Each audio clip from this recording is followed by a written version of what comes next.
गांव में नई नई आई थी शहर की अमीर बहू पिंकी, लेकिन बदतमीजी में नंबर 1।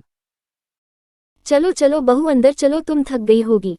अंदर चल के कपड़े बदल लो, उसके बाद तुम्हारी मुंह दिखाए होगी।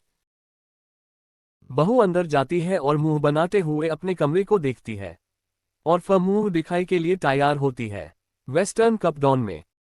सास, अरे बहू आ गई। रामू, देख तेरी सुहागन आई है। बहू, हाँ हाँ आ गई। लेकिन ये घर है या कबाड़ खाना? मेरे पापा का डॉग हाउस इससे भी बड़ा है। रामू, अरे बहू, यही हमारा महल है। महल? ये तो झोपड़ी भी अपग्रेड होने लगे। झोपड़ी तो झोपड़ी ही होती है ससुर जी। बहू, जरा अपनी सास के लिए चाय बना दे।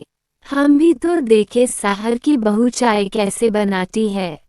तभी बहू किचन में जाती है और अपनी सास को आवाज लगाते हुए बोलती है, गैस कहाँ है सासू मॉम? ये तो मिट्टी का चूल्हा। वाओ, आप क्या चाहती हो मैं स्मोक मशीन में पकोड़ी भी फ्राई करूं? बेटा, ये फ्री का देसी स्टीम ट्रीटमेंट है।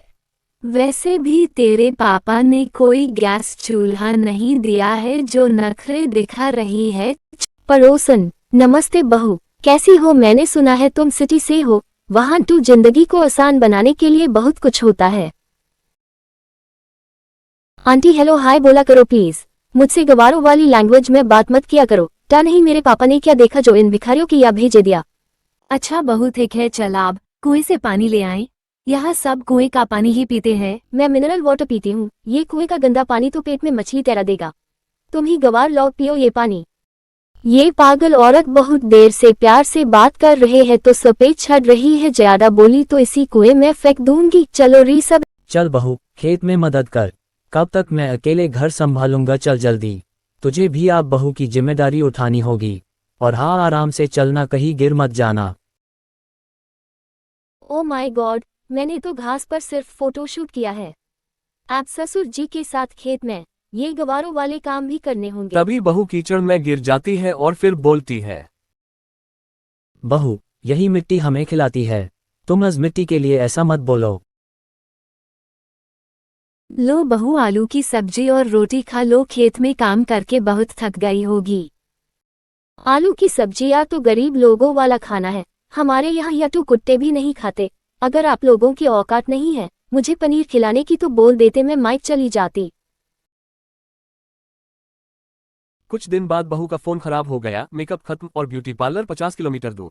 बहुत ज्यादा परेशान होने लगी थी यूज, बहुत ज्यादा गुस्सा आने लगा था। तभी उसकी सास यूज बोलती हूँ, बहू चलो खाना बना दो, तेरे ससुर जी और पति खेत पर से आते ही होंगे, उन्हें बहुत भूख लगी होगी।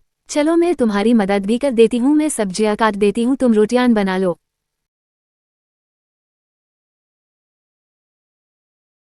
क्या मैं रोटियां बनाऊं? तुम्हारा दिमाग तो ठीक है ना? मैंने कभी अपने पापा के घर में खाना नहीं बनाया और आपको लगता है मैं तुम भिखारियन के लिए खाना बनाऊंगी? सोचना भी मत।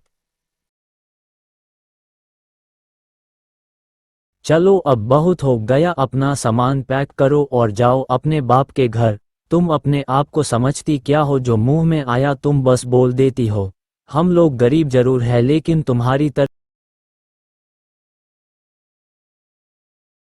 तभी पिंकी को अपनी गलती का एहसास होता है और वो सबको बोलती है कि मुझे माफ कर दूं, मैं तुम लोगों को समझ नहीं पाई, लेकिन अब मैं तुम्हारे साथ प्यार से और खुशी खुशी रहूंगी।